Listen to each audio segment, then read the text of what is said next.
may kaganapan na nga na naman kami mga kasipag at ito po ay aming Christmas party.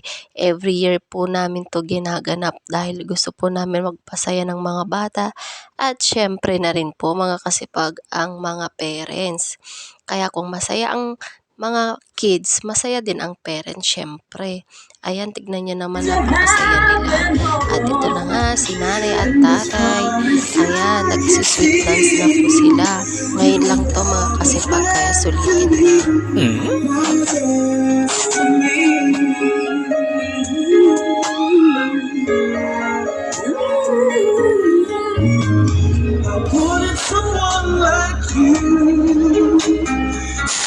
At syempre, after ng sweet dance, syempre hindi mawawala ito ang crazy dance. Ayan nga mga kasipag, tignan nyo naman, napakaaliw talaga tignan at nakakatuwang panoorin talaga sila dahil nga yan, nakainom naman yung mga kasipag dahil ba naman, hapon pa lang uminom na yung mga kasipag. Tignan nyo naman, ang tama nilang mga alak, nakakatawa talaga.